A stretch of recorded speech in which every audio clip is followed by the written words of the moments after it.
Welcome back. In the previous step, we connected the Spring Cloud config server to the Git repository and also configured multiple environments, configuration for multiple environments of limit service in the Git repository. However, we have not really connected the limit service to pick the values from the Spring Cloud config server. In this step, let's focus on doing that. What we'll do is we'll connect the limit service to pick up the configuration from the Spring Cloud config server. Until now, all the configuration that we have been creating is in files which are named as application.properties. This is kind of the default. So if you're configuring anything related to the application, then application.properties is probably the default place where you would configure that. But now what we want to do is limit service configuration. We don't want it to pick from application.properties. We would want it to connect to the Spring Cloud config server and pick it up. We don't want to configure the values in here. What we want to do is we would want limit service to talk to the Spring Cloud config server and pick up the configuration from there. One of the important things is if you would want to pick up the configuration from a Spring Cloud config server, the property file has to be renamed.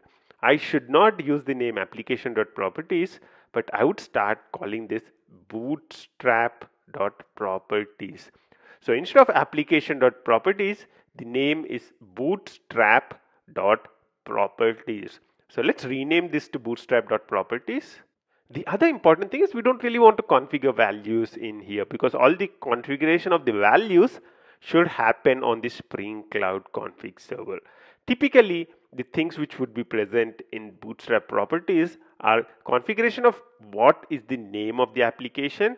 Then you need to tell limit service where the Spring Cloud config server is, which URL can be used to talk to the Spring Cloud config server. If I say spring.cloud.config.uri, that's a property where you can store the value of the URI or the URL actually of the Spring Cloud config server. What did we use? Localhost 8888. That's the URI which we made use of. Now what I'll do is I'll restart the limit service. Let's see if this is running. Okay, I don't really have it running. So let's go ahead and now start up the limit service application. The important thing is the fact that the name of the application is a limits-service. So we exactly match in the git local config repo. We have limits-service -dev -qa. So this application name is a critical part of your bootstrap.properties. Now, based on this application name, we are going to pick up values from the git local repository. Now the application has started up. If I search for localhost 8888, you'd see that fetching config from server at so and so. And you can see it says located environment name is equal to limit service and profiles is equal to default. Because we have not really configured a profile in here, it picks up the default profile.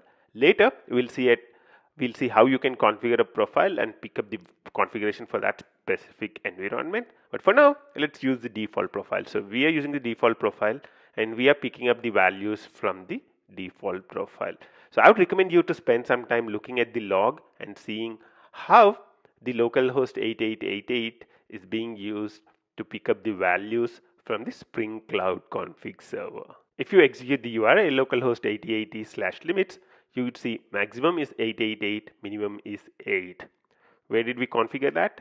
That's coming from your limit service dot properties. That's the default values that we have configured. So what we have done in this step is we connected the limit service to the Spring Cloud config server. All that we had to do was to rename application.properties to bootstrap.properties and configure the URI of the Spring Cloud config server. By default, it's picking up the values from the limits-service.properties, which is the default profile. In the next step, we would look at configuring profiles in the limit service and picking up the properties for the appropriate environment. Until then, bye bye.